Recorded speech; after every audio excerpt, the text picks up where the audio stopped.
Welcome, gamers. Rick here for Game Trade Media. Hi, I'm Dave.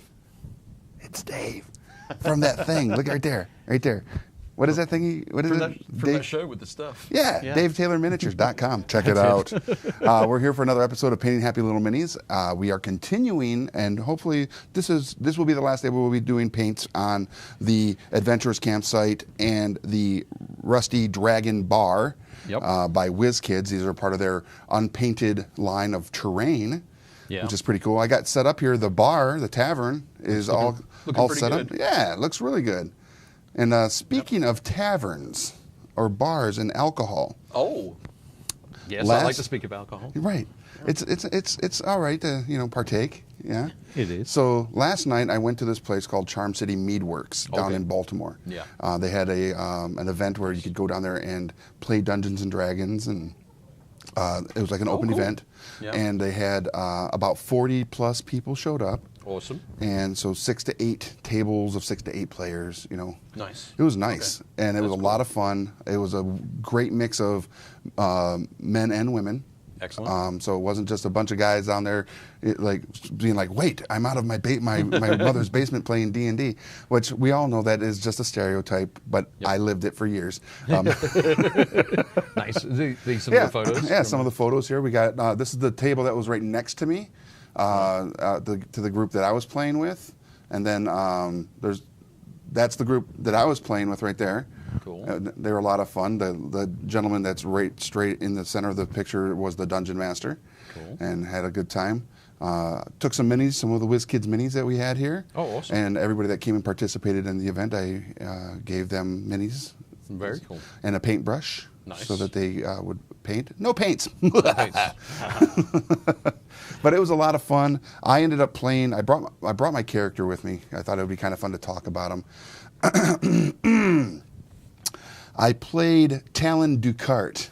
Talon Ducart. Yeah, I gave him this name. He was a human cleric, level 1. This is all part of the Adventurers League, which is like the organized play program that WotC does. Okay, radio. Yep. So it's just a generic, there's no name, you give them your own name and everything, or whatever you want to give it.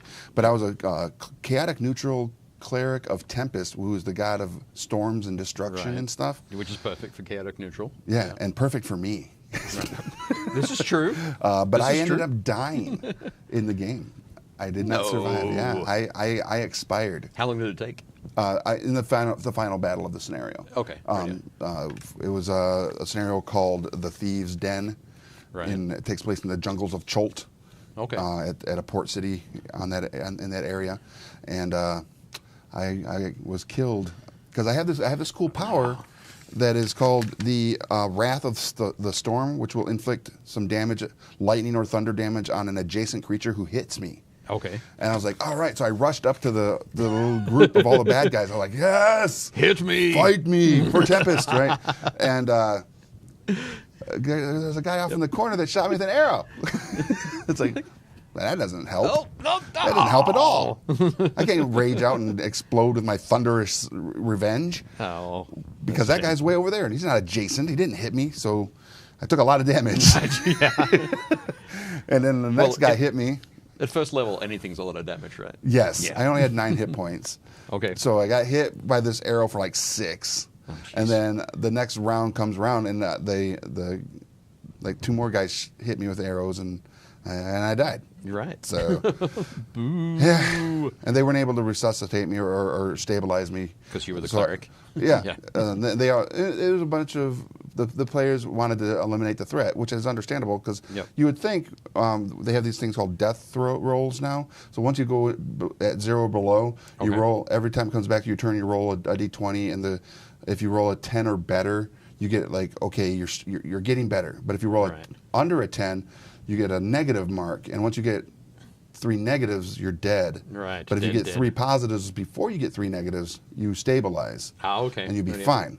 But that's cool. Not so good. The dice were against me, as they always are. Right. But it was so much fun. And so if there are any of these events like in your town or around where you're at, you should absolutely go check them out. It was so much fun. A lot of the players are brand new to the game and to the hobby. So there's a lot of cool questions, and it's so cool to be able to give to the community. And Yep. especially this was the second time they've done this. So it's a whole new, fresh community because a lot of the players there were new. That's awesome. Yeah, That's so awesome. so we're going to be going back. The next one's going to be, I believe they said it was going to be December 13th. So we'll go Okay, check it out cool. again. So if you're in the Baltimore area.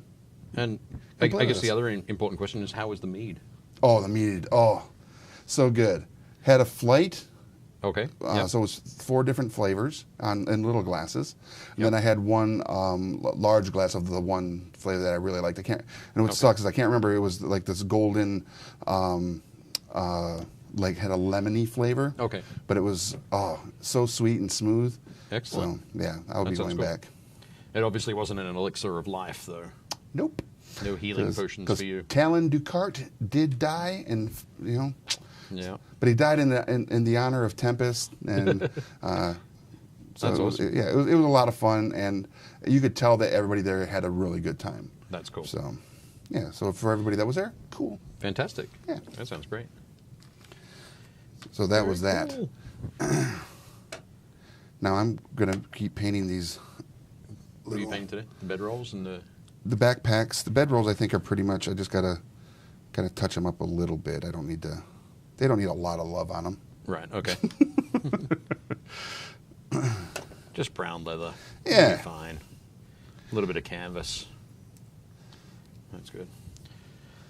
So There we go. Just finished off the barrel. nice. Put some the banding around it. What was kind of funny is before we started rolling, Dave noticed he had a little bit of some lunch on his shirt, Oh, which sure. you can't see now because he Don't got mention it. But in that conversation, it led to a discovery that I had not heard of before in regards to food. It's something that I forgot to mention on Tuesday about my Thanksgiving feast. It was actually post-Thanksgiving, I guess. Something that I saw a friend of mine in Arizona had tried. Mm-hmm. And I was like, okay, I'm going to give that a go for sort of first thing for breakfast on Black Friday. And it was stuffing waffles. Oh my God! So basically taking the stuffing and depending on the sort of consistency of it, chopping it up a little bit, mixing it with some egg and some milk, and popping it in the waffle iron and getting a waffle-shaped Sounds so good. morsel of stuffing. It sounds so good. It was actually fantastic. It was really, really good. And we were talking about different ideas of like making a turkey sandwich out of it, a little bit of turkey and some cranberry sauce on it. Oh yeah. Shay thinks we should I think dip I'm it going in to some buy a gravy turkey as well. I think I'm just have another Thanksgiving this weekend. Yeah. Just Yep. so I can have that. A waffle giving. Yes. Yeah, that'd be awesome. Yes, it Should sounds definitely do it. amazing. Definitely do it. So, But I mean, that's a great question for the group. Everybody watching is, what are some post Thanksgiving traditions that you do with the leftovers? You know, that might be like this: the waffle, the stuffing waffle. The stuffing waffle. Yeah, because that's. I mean, just hearing it Brilliant, sounds, though, isn't oh it? my God, It's a brilliant yes. idea. I want to hear all about it. One of the other things that we do in my house is I basically make bubble and squeak, which is, I think, a traditional like English dish. Okay. When I say traditional or dish, it's really that Right. you take all the leftovers and you throw them into a pan Okay, and you fry them up. kind of like Scrabble, but with just that stuff. Just with whatever. So yeah. So I do that every year. Okay, On but you that didn't have morning. to this year, right? no, I did it this year as well. So Okay. it was turkey, mashed potatoes, green bean casserole, I love green bean casserole. like little tiny potatoes and Brussels sprouts and whatever. Yeah, so whatever leftovers you got, throw them in the pan, fry them up, and yeah, just cook Go them. at it. Put some cranberry sauce on top of that. Oh, stop. It's all good. It's so good. I haven't eaten lunch yet, so it's also that. All right. I feel like really. that's getting at me right there. Well, I'll show you the video later of me making. Oh yes, thank you. You'll love it. You'll love it. The devil sits next to me. Oh, for sure. That's my favorite thing to do every or the day after Thanksgiving every year. Josh Davis says he caught Nurgle's rot Oh, from boo! the holiday. That does suck. That's no good at all. Rick, I'm so sad I've been moved. Yeah, Carrie has been moved. She's no longer in our building. What? But she'll be back. Yeah, they put her over at the home office up the street. Right. So, but she'll come back and do some content with us. Cool. That's good. And Josh says, I feel guilty. I can't work on my commissions, but I'm really sick. Well, Josh, I hope you get better. And, you know, as I would tell all the Marines I was ever stationed with, drink water, change your socks, take some Motrin, and everything will be just fine. Change your socks. Yeah, always. Always change your socks. Cool. Does that, Josh, does that mean you won't be doing a live stream after the show? Kurt says, put leftovers in the blender, then drink them. Gross. That's because Kurt's gross. Yeah, Kurt's just a garbage person. Gross. But we miss you, Kurt. I guess that's an Ohio thing to do. Yeah, it must be now. He picked it up. Just picked it up in Ohio. All right, we'll move these down. Because as we get the campsite stuff done, we'll set them up there and sounds good. Build our campsite. Yeah, he goes fact. Rocket City Games and More says we should paint some HeroClix, do some repaints. Okay. That would be kind of fun. That'd be interesting. I have a bunch. I haven't done a lot of repaints. No? No. But I've seen some really cool X-Wing repaints. Yes. Which is I would like to do sort those of a really too. neat approach. Neat thing to do.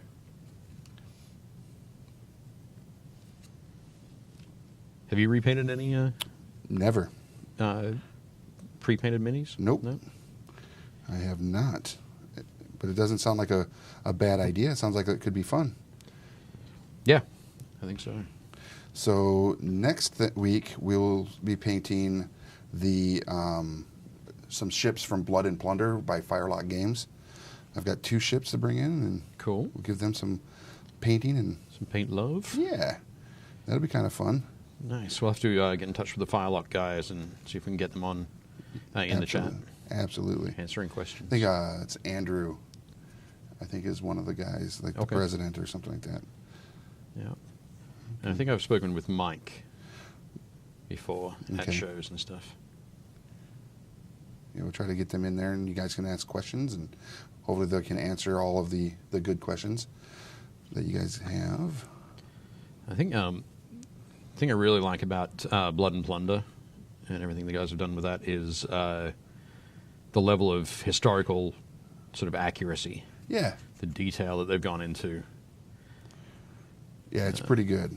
They could have just left it as like really Pirates of the Caribbean, Hollywood style kind of thing, but they didn't. They've gone much deeper, which is cool. That they have. I actually enjoy in their Facebook group. If you guys aren't a part of their Facebook group, they do these things called battle reports. People that are playing the games, and they take pictures. They do like really nice write-ups of how the campaign or the battle that they set up to play went. Right. And it's the pictures are beautiful because these guys are like insane terrain builders. Right. And it's like the people that are playing it and hobbyists just make Tortuga. Right. We're invading Tortuga, and it's like that looks like how Tortuga looks in Assassin's Creed or on Pirates, and it's like, okay, wow, geez. Yeah. But it's so good. I think it's very cool. Yeah. Did you pick up the ships for playing Blood and Plunder or for?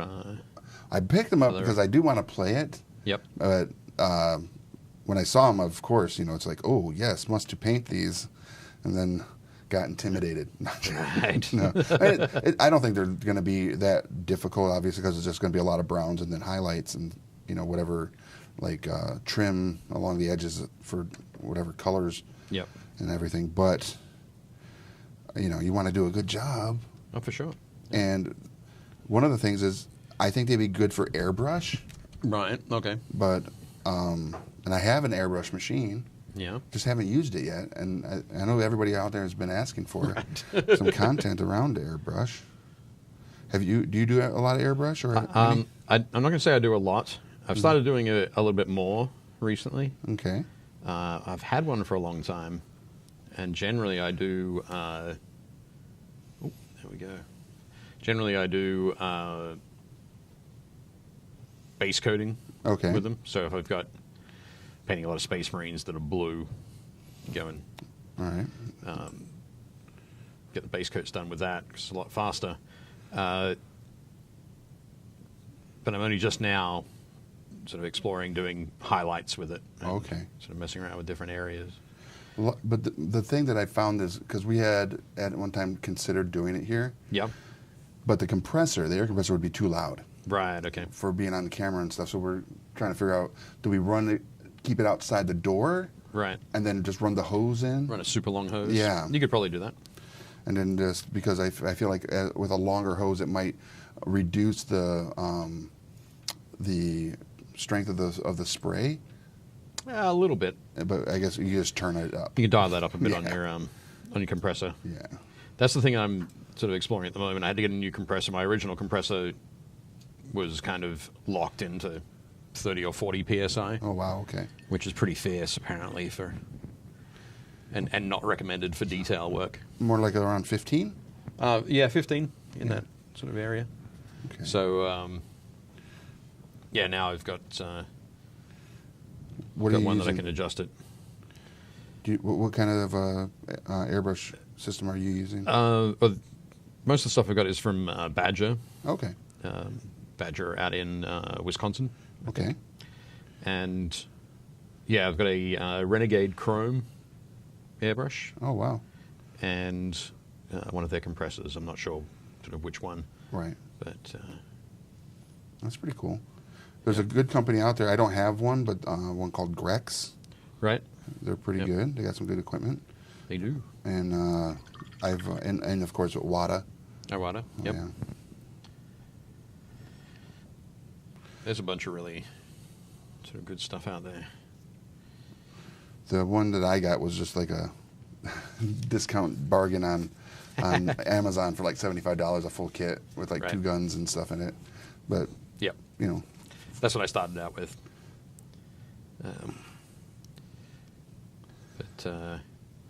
Yeah, we're talking on Tuesday about sort of things that we find daunting or things about painting that intimidate us. Mm-hmm. And for me, it's airbrushing. Is it? Yep. Okay. Do you think that ups the look of a paint if an airbrush is used? Do you think a lot of the guys that you said would be more even above what you're doing right now? Do you think they do a lot of airbrush stuff? A lot of them do. Yeah. Yep. If you can get sort of your fine details sort of working, I mean the thing that the airbrush brings is smooth transitions. Okay. Is the big thing, which are sort of perfectly applicable for some paint jobs. Okay. Not really necessary for others. But really, when it comes down to it, it's a tool like anything else. Sure. It's a tool. You just got to use it well and get used use it to appropriately. Yeah. As to sort of what you're trying to achieve. Do some hero click repaints before you go to the big jobs. Right. Basically, yeah. Just spend a lot of time practicing. Yeah. That is the key to everything. Yep. Jeffrey Bain says, "Hi Dave, was just about to ask about X-Wing repaints or Okay. model from Shapeways even of any genre. Firelight guys are awesome." Coming from Kurt, and everybody told Kurt to shut up. Nobody wants to listen to you. Cannon says, "Okay, time for a new project." Yep, we're going to start doing the Firelight Games Blood and Plunder things. Yep. Walter says, "Hobgoblin 3D Kickstarter started today." What is that? I haven't checked it out. Get a free chicken coop for printing. Okay. Nice. Oh, is it a Kickstarter where You get the files. you get the files? Yeah, that's kind of cool. Yeah. I saw a great, speaking of cool terrain, I saw a great one a couple of weeks ago, which was basically like floating islands. What? You get the, so like a little sort of pile of like stalagmite kind of rock formation coming up, and then the rest of the, Okay. you have a little sort of flight stand in between the two, and the rest of it came up to an island on the top, Oh, wow. so you could move your models around up there. But it was basically just a floating island, That's kind of cool. which would be really cool for role playing. Yeah, I mean, that sounds Awesome very stuff. high fantasy. Yeah, super high fantasy stuff. I love it. But I can't remember the name of it. But yeah, that was Shattered Shards. Shattered Shards. All right. 3D printable terrain. Is that a Kickstarter right now? It looks like it's over, Okay. but I suspect if you tracked it down, you could send them a message Right. and get in on some late pledges, no doubt. Nice. So, I love it. So one of the things that I want to try to get for us in here, I've mentioned it before, is some of those Games Workshop. all the paint holders. Paint, yeah. Yep. I think that'd be interesting. I still haven't tried one yet. They had a couple over at Titan, Okay. but someone was using them. They'd already been purchased, but someone was using them at their paint stations there. Right. And yeah, they're nice. Yeah. Yeah. Cool. And for $8, you just can't beat Yeah, it. $8 is amazing. All right. So, just a reminder, everybody, we are painting the Wizkids unpainted terrain, the Rusty Dragon bar, and the Adventurers campsite. You can check out all of Wizkids unpainted miniature lines at wizkids.com/unpainted, or UP, I think is the other way, access to it. Right. You can see all the cool stuff coming out. One of the things that was really cool at PAX Unplugged was the Beholder.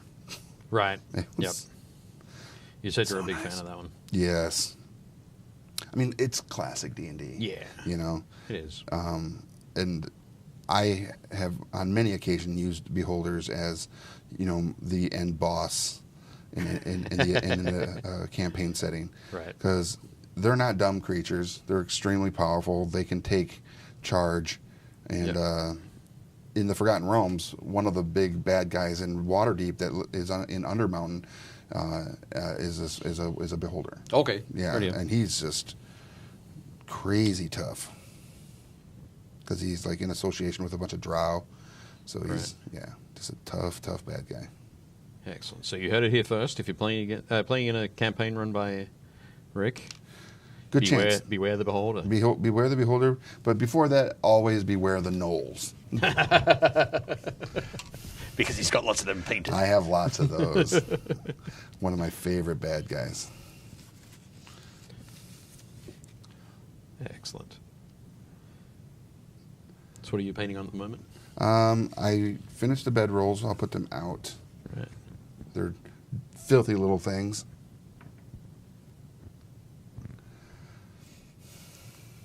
And then you got the keg, because every bedroll grouping needs a keg just between them, so they can constantly get their drink on. Yeah, those guys. Nothing says a protected campsite like Like a big old keg. like piles of booze. Right? Well, if it's that mimic from a couple episodes ago. All right. Yeah. Oh, the mimic isn't out yet. That was one of the ones that are coming out when the Beholder comes out, and it is this barrel as a mimic, and then these treasure chests as well. So that's going to be really cool. Have you got Wizkids lined up to send us? Oh yes. For those? Oh yeah. We are good. We will be painting those when they can get us a set of them, and the Beholders. Right. No doubt. It's going to be a lot of fun, as we always have fun. And for those of you that are watching that want to join in tomorrow at 2 p.m., I'll be doing a building character episode. And the character, I'm already going to tell you right off the bat, the character we're going to be building with your guys' help, of course, is going to be the snake oil salesman that it's going to be riding around. That drives around in the wagon. Oh, so we're going to make a cool NPC on building character, and he's going to be the guy. Nice. Or girl. It may be a girl. Yep. But it will be a snake salesman or salesperson. Snake oil salesperson. And they're going to be quite the character. Oh, that's awesome. It's kind of crazy because at the Charm City thing, they were doing all these Adventure League games, but a lot of people want to play a potentially like a homebrew Okay. as Yep. well. And I was considering, that could be a good testing ground for some of the homebrew stuff. Okay. Based on what we're doing here. Yeah. Be like, all right. They- You'll take that character along, yeah. see how they fit in. Yeah. That'd be neat. But there'd be a lot of Definitely do that. spoilers. They'd like, no, All right, yeah. That'd be fine. Yeah. I mean, who is going to use that against me if I DM it and they already like, well, I watched the episode where you built that character. I know he's got this or that in that wagon.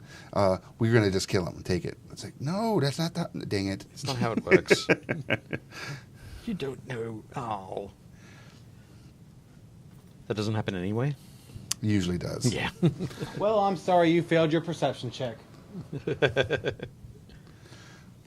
But I knew it. I watched the episode. It's always in the episode. Yeah, Stay after the credits. that's right. Yeah, have end credit like spoilers. Yep. That would be funny.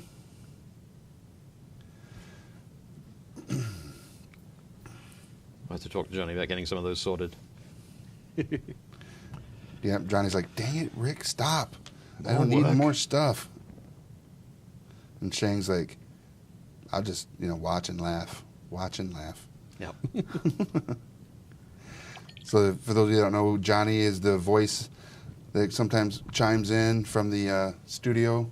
Control Over there. room. There he is in the control room. Hey, Hola, Johnny. Johnny. And then Shang is walking around running all the cameras today. Do we have a camera we can put on Shang? Shane can sit in front of a camera. Come walk around behind here, Shang, and say hello. There, let's look at Johnny. There it is. There he is. Oh! There it is. What? Oh, Don't ruin this, Shang. you might have to leave. He's like, I wish I had my Philadelphia hat on. It's like, what? No. But the Flyers, the Sixers? Oh, Jeffrey you had to Baines say says, that, didn't you? And that's why we don't give Shang a mic. Right. all right, Walter, have a good afternoon. Jeffrey Baines says, I'll send you some models to paint. 270th scale space or starships. Okay. That's very tiny, isn't it? There we go. Speaking of, yeah. Well, it depends on the size of the starship, I guess. But, yeah, there's one for airbrushing and dry brushing. Starships? Yeah. Okay. Yep. All right. I expect they've got quite a bit of texture on them. Oh, yeah. Because you don't have to worry about air resistance in space. That's true. And they can't hear you scream in space, so That's what I've heard. when I jump out from behind things in the office and scare you. Man, I wish you'd stop that. Aw. But now, of course, because I wish you'd stop it, Yeah. you won't. Shang, do I scare you on? Every day. For being a giant guy, I am very sneaky, sir. Yes, you are. You can hide well. Yes. Mind you were hidden behind a giant cutout of the Hulk. Of the Hulk. Yeah. I mean, it is the only thing I can hide behind. That or the Hulk Buster. Yeah.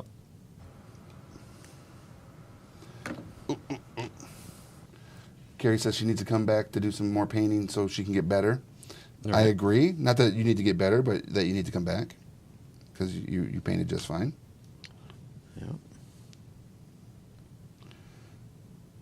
There we go. Dang, these Palominos.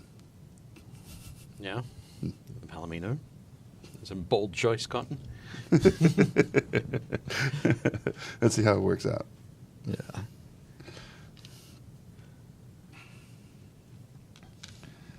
All right. Got all these little tiny pieces all going at the same time. It's kind of You're crazy. killing it. Yeah. Dang it. Hustle up, buddy. Jeff Bain says, ask Dave about the Nova Open 2017 one-off 270th scale ship compatible with X-Wing. I designed that. Oh, okay. Radio. Cool. Which one was that? Was that? Oh, I'm trying to think. My mind's gone blank. But yeah, well, basically it's the Nova Open. We have the Charitable Foundation, and part of that we get people around the country, around the world, to paint up models, be they armies or single miniatures or whatever. And yeah, this year we had an X-wing repaint. Okay. Which was a rebel force. It was Organa's Angels. Oh, nice. Repainted in a really beautiful sort of white, blue, and orange color scheme. Okay. It looked fantastic, absolutely fantastic. And we sold raffle tickets for that. Did very well. Good. I don't remember where it ended up going. Somewhere in the world. So someone who deserved it because they bid on it for charity, and that's what it was for. So yeah. But yeah, if you're able to tell us more, because I'm not very good with the names of all the ships. Okay. So you might be able to pump in some more info there. Jeffrey says that was my partner, Madeline Rebecca. Yep. So what was the ship class and type that you had done in that scale? Was it a Super Star Destroyer or something like that? Because I would think that something on that scale would have to be just ginormous to make it look, like an executor, That'd be insane. Giant Super Star Destroyer. That'd be wild. But yeah, that's the Osprey 90 was the Nova Open special ship. Okay. So Jeffrey, if you had any pictures of that, if you're not already in the Painting Happy Little Minis group on Facebook, just type in Painting Happy Little Minis, LIL Minis, and request to join it. We'll add you in there, and then show off some pictures of the ships because I don't know what it would have looked like. I obviously wasn't there, but I'm guessing based on what your reactions is, was a lot of ships. Oh, in the Organa's Angels, it's probably about, I think it was 8 or 9 ships. Okay. Of different types. And yeah, I'm terrible with the names as to which is which. But yeah, I had a good chat with him after the show, and looked at a lot of the other sort of scratch build kit bashes that he's done and that sort of thing. There's lots of great stuff. But yeah, definitely join the group and show off the photos. That'd be cool. Sean Stife, hey, what's up, buddy? This is my studio. Okay, so he's got a studio link in there, everybody, if you want to go check it out. Very cool.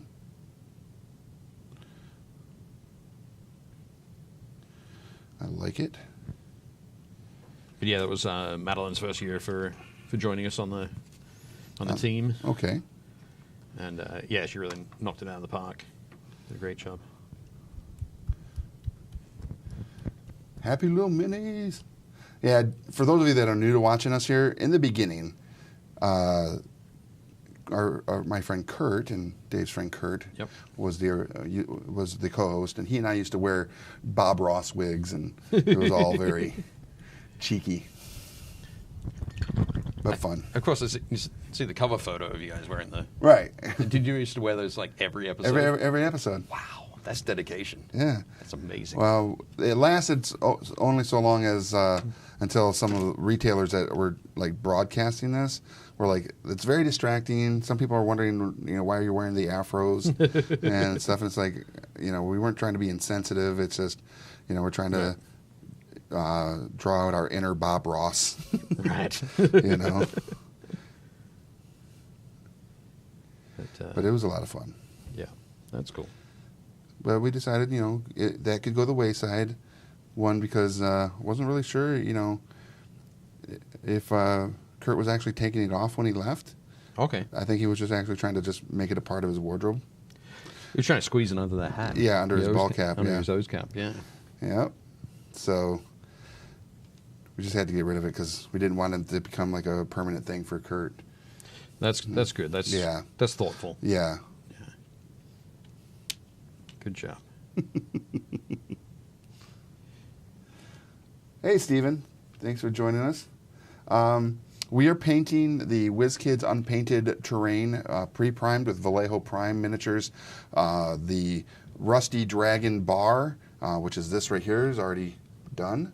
You take a look at that. And then we've also got, we're doing the Adventurous campsite, which is going to be over here. And there's we're doing like the little bits and pieces for that right now.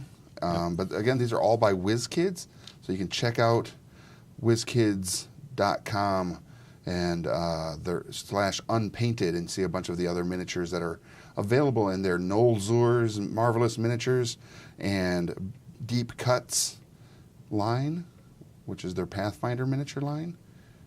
And that's where the tavern's from, right? The tavern is yes, Pathfinder Battles Deep Cuts.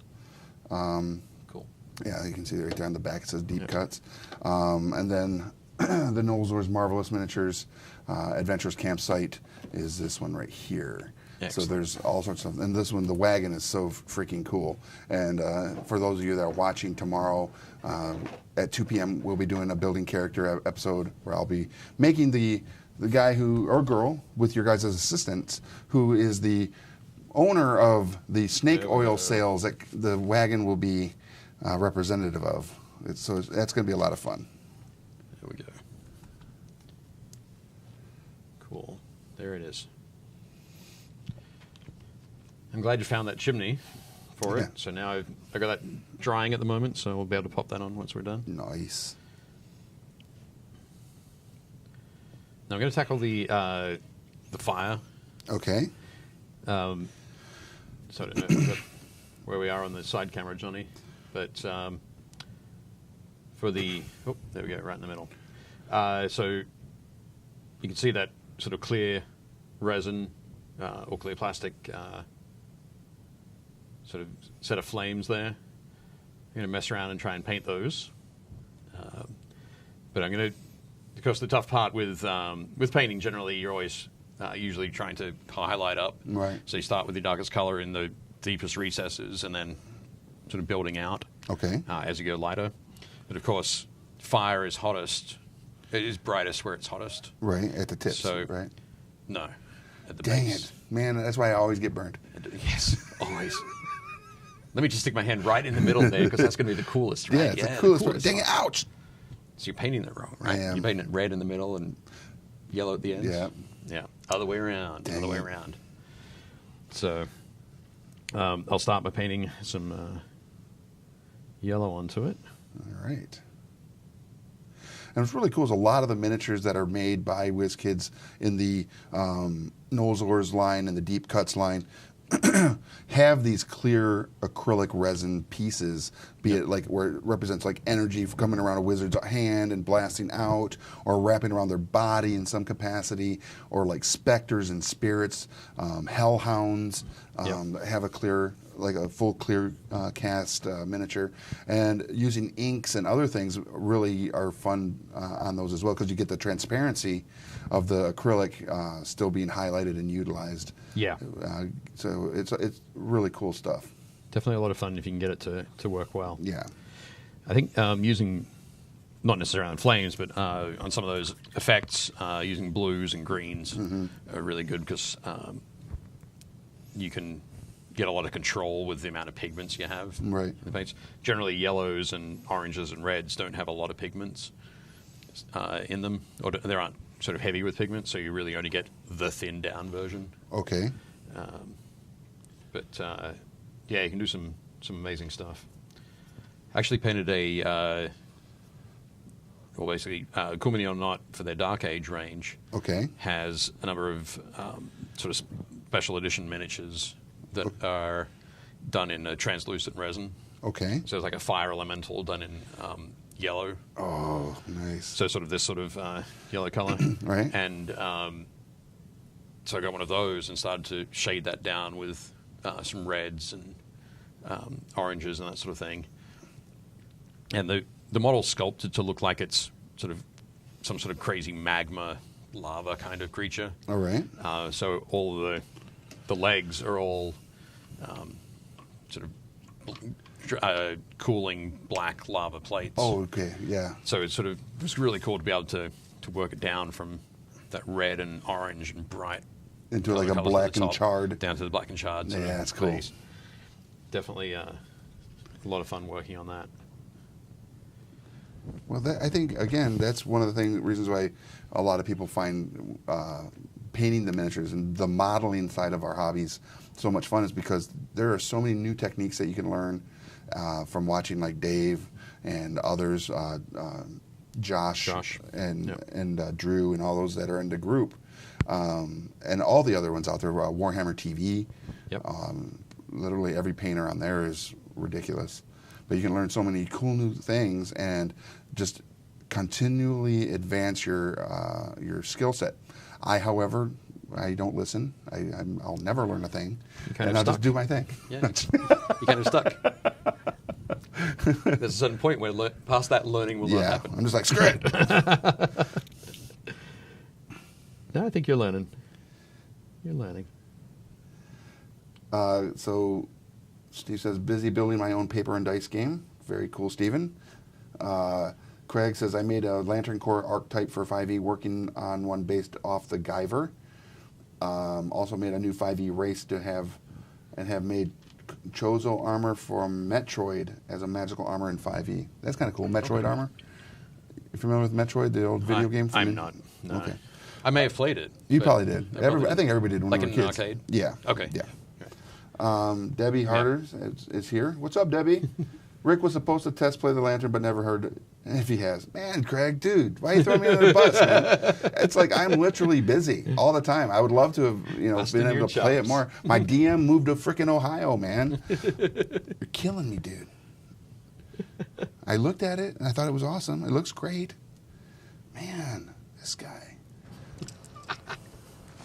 So what I like to think about this is like, oh, my DM left me, so like Rick is going out to like the equivalent of like singles bars, which is the real reason why he went to Meadworks last night. Oh, totally. He's trying to find his new DM. Find his new DM. Maybe I am. You're totally it was doing DM that. speed dating. Yep. And I'm just like, I don't like this one. I don't like this one. Oh, here we go. Here's the one. Here's my new Dungeon Master. Can I play in your game? No? Okay, next. Dang it. Maybe that is it. Subconsciously, maybe that's why I was super excited to go down there and play and meet a bunch of new faces. Look what you've done, Kurt. Look what you've done. Yep, you've ruined it for me, Kurt. But, again, also, it's very difficult to talk about content and stuff out there that, because we are beholden to our mothership company as far as what kind of product we're allowed to talk about on here. Okay. Specifically. So if it's not something that we distribute, it's very difficult for me to be able to talk about it. I mean, I can talk about some Kickstarters that I know are going to be companies that are already associated with with our distributor, with Alliance. But even though I know the 5th edition skins and stuff are stuff that we obviously talk about because we paint all the miniatures. Yep. We do a lot of building characters based around those things, but it's always around product that is available at your local game store. Right. But if you do have something like what Craig has with the Green Lantern Corps or anything like that, you're also more than welcome to share that in the groups and in the community, because we do want these things out there. Because some people might want to be like, you know what? I like the idea of having a Green Lantern Corps-esque or multi-lantern scenarios, or anything else that you are creating, magic items or whatever for your campaigns. We want to see this, obviously. Yeah. Definitely. Because we're all nerds that love this stuff. Nerds. Right? Yeah. For sure. So it's those fun elements, those sort of crazy creativity sort of moments that you can get, we can all get really excited about. Absolutely. You never know what's going to trigger the next idea. That's true. I mean, Steven said he's working on his own dice and paper game. Yep. And that could be the next big hotness once he gets it out there. Craig, you should be, putting your all these builds you're doing up on what is it, Drive-Through RPG as content that people can get their hands on. Oh yeah. A good friend of mine, a lot of people know him, Ross Thompson. Oh yeah. he messaged me last night and asked if we put the videos that we're producing here up on Board Game Geek. Okay. We are not. Oh. So Are we going to? Yes. He said it would be great, like when doing the interviews we do with like the different publishers and creators and stuff. He said that's content that Board Game Geek really, that community really enjoys. So looking into that. Excellent. That would be cool. Have you got any shows lined up yet for next year? As far as conventions? Yeah. Yeah. We're Like other places where you're going to be sort of interviewing? Yes. So the first event where we'll be doing interviews will be at Gamma. So we'll be doing live interviews from Gamma with the different publishers and creators that we get scheduled. Excellent. So that'll be a lot of fun. I'm working on getting doing a Board Games and Beyond or Epic Quests episode shot there, featuring maybe a new RPG that is going to be coming out next year. Cool. That isn't yet. But we're going to figure out, that won't be live, that'll be a pre-record and then we'll drop it afterwards. But it's, looking at doing something along that lines, maybe doing a complete playthrough of a game as well with the publishers, or the designer. Like, what's the guy's name that now works for Cool Mini or Not, like exclusively? Oh, game designer? Yes. Eric Lang? Eric Lang. Yep. How cool would it be to sit with Eric and play one of his new 2018 games? Oh, yeah. Right? That would be a lot of fun, I think. Definitely cool. So, I'll look into that. What's the next big one? Is it? I don't know what it is. The one based on the Adrian Smith artwork is Hate. Hate. I think it's called. Okay. So, yeah, I'm a big fan of Adrian Smith and his style. His art style is fantastic. But, so... This is a lot of cool stuff that will be done at Gamma and the future show. So after Gamma, we'll be doing interview type stuff at Origins. Right. We will not, at this point, we're not sure where we're landing with Gen Con as far as interviews, but we will be there in a capacity. Yep. But, and then, of course, PAX Unplugged and also the Alliance Open House. Cool. So those are all the shows on that side where we'll be doing that kind of stuff. And it'll be fun. Yeah. I was thinking about Gen Con last night, actually, and how cool it would be. So if you are out there doing the interviews and you have a booth set up and that sort of thing, I might see if I could squeeze in some interviews with some of the artists that are running painting classes and so on. Oh, yeah. At the show. Yeah, that'd be cool. Yeah. I mean, there's a lot of options and opportunity. Like we've discussed getting a media room at Gen Con, but we're not sure if it's a cost effectiveness. And and Gen Con is a totally different beast. Than any of the other shows when it comes to that kind of stuff. That's one where you want to go and you want to actually see what the hotness is that the customer is out there looking at, and which games are selling out, and that kind of stuff. Or just actually going around and doing demos and learning how to play the games that are going to be out. Yeah. And then coming back here in studio here and then doing about them. Yeah. Yeah. So many options. This is true. Let's see what we got going on here.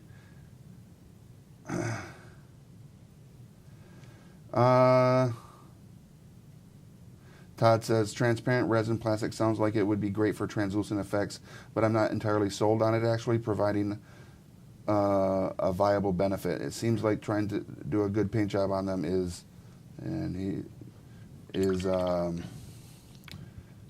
actually more difficult than if it were opaque. I think if you're trying to do if you've got sort of your normal paint job plan, whatever it happens to be, if you're trying to do that and you're painting directly over the clear resin or acrylic, depending on whatever the piece is made out of, I'm not sure what this is, but that might be more difficult. Okay. But if you just prime it as if it was a metal model or a resin model or a plastic model or whatever, okay, and you start painting that, it's going to be exactly the same. I think they're good for folks who aren't going to be doing a lot of painting. Right. Anyway, it just adds something like nice little something extra. But if you are painting it, you've got a lot more options. Right. Do I think that every model needs to be some sort of clear No. or translucent thing? No, for sure.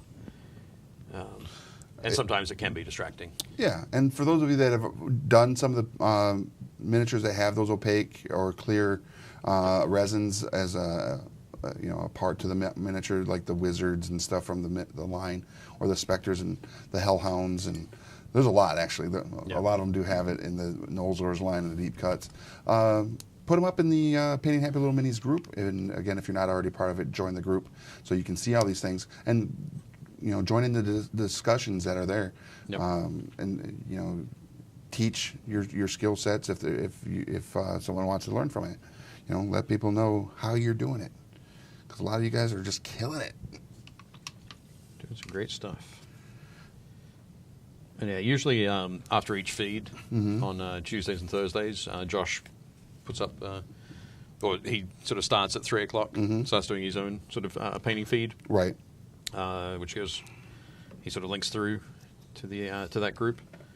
It sounds like he won't be doing that today, unfortunately. But right, he's got the dropsies. Yeah, that's not good.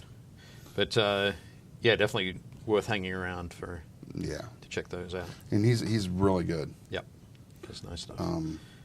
He does a pretty good variety of stuff as well. Michael Melody wants to know, is Dave Mike. channeling his inner Ace Ventura? I don't know. I don't know either. What does that mean? Oh, the hair? Yeah. No, I've been doing that for a long time. Sean Stife says he video calls in and plays with his group from over 1,000 miles away on Sundays. There you go. That's crazy. Yeah. Do you think Kurt would be able to do that? No. No. Carrie was wondering when we're going to do the Fallout board game. I'm waiting on the copy to come in. Speaking of Fallout, they're doing a miniatures game next year called Wasteland Warfare, so we're going to need to paint some of those. Yep. Yes, we are. Craig says, I'll make BHOS Blood Ravens Army. BHOS. I'm not. I'm kind of slow on the abbreviations there. Yeah. Yeah. It's gonna be so obvious when we find out. Sean Stife also says, I think the show Stranger Things may be influencing an influx of interest in these types of games. Also, synthesizers' interest in the music world seems to be waxing once again. Okay. I agree. Yep.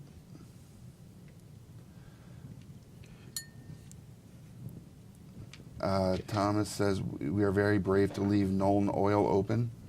Oh, yeah. Well, There we go. Close now. Does it spill easy? Or what? Or does it evaporate? No, it could spill. Okay. Yeah, it's. If you knock over one of these paints when they're open. Yeah, no worries. Yeah. Those, I've Yes. seen the messes that Kurt has made. Yep, they would flow everywhere. Hey, James, welcome. It's a late lunch for you, man. We're almost, the episode's almost over. Chris Marshall, if you want to preserve a portion of clear translucence, you can brush on some clear matte finish to use as a primer to color or stain over instead of the raw plastic. Yep. Good to know. Yep. See, everybody Something teaching good. everything here. That's what we like. Indeed.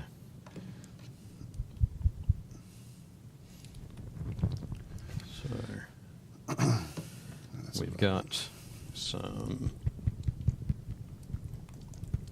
sacks and pouches done. Nice. There we go.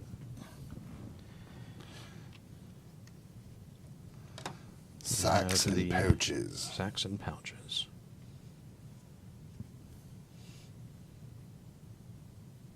They're sandbags or something, I guess.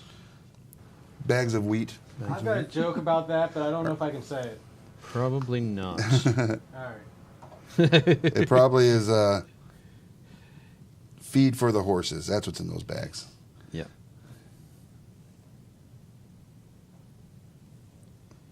And Did it have to do with watches, your joke there, Johnny? It did not. Dang it. Then it wouldn't have made sense. I'll tell you off air. All right. as long as we get to know, that's the important part. Man, again. What? this time I've realized, well, when you said it's almost time, it's like these hours go so quickly. They do.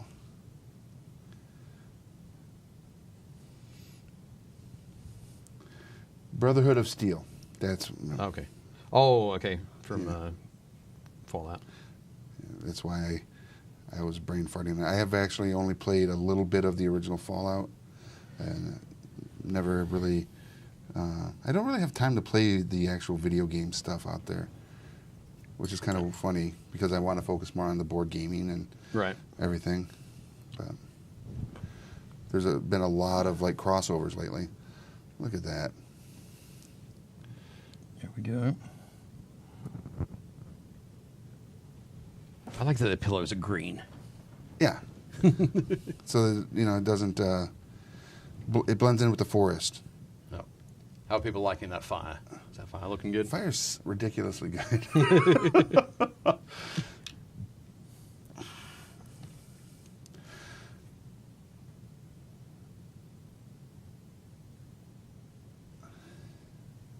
So, yeah, we're coming on the end there, ladies and gentlemen. We've got about 3 minutes. Okay. Right. Just enough time for everybody to jump in and wish my youngest daughter a happy birthday. Today. Nice. Happy birthday. She is 6. 6. What a great 6. age. Yeah. Everything is why. Pretty much. Because they want to know all things. It's awesome. Yeah. Very cool. What's her name? Lucy. Happy birthday, Lucy, from all of us here. Yeah. She was very excited she took 24 cupcakes to school today. Wow. For Just for class. herself? Pretty much, yeah. Yes. And then another 24 for the class. Perfect. Yeah. I'm telling you, That's like what I would have done. she would have given 24 a go, I think. Nice. It's my birthday. Can I just talk about that for a second? Why is it when you're a kid that if it's your birthday, you have to be the one to bring the cupcakes to school? Because you're hobbit-sized. That's why. Oh, fair enough. Hobbits have to provide gifts on their birthday to everybody else. That's right. Yeah. Actually, I have no idea, but That's a good answer, though. yeah, we should cycle through and do it. I don't know. I'd be When's your fine birthday? with buying 24 cupcakes for another kid's birthday. Yeah. That'd be fine. When's your birthday? My birthday, June. Great. So we expect 24 cupcakes in June. Yeah. It'll probably be during Origins, right? I hope. Yeah. I think it'll be the beginning of the month. All right. When's so- Origins is like mid, Yeah, late, mid to late. mid to late. Okay. Yeah. Okay. So on that note, ladies and gentlemen, thank you very much for participating in today's episode of Painting Happy Little Minis. Go to your local game store, become a part of that community, and also seek out some other cool areas of play, like Charm City Meadworks and other places. Yeah, definitely. And just become part of your gaming community out there. It's a lot of fun. Yep. I enjoy it. Sounds great. Yeah. And if you, again, are not a part of our group, Painting Happy Little Minis here on Facebook, check it out. It's a lot of fun and a lot of great talent in there that is willing to give you all sorts of information and help you build your skill set as a painter. Yep. Yeah. So Sounds good. I'm Rick. I'm Dave. Yeah. And we'll see you guys at the game store. Sure thing.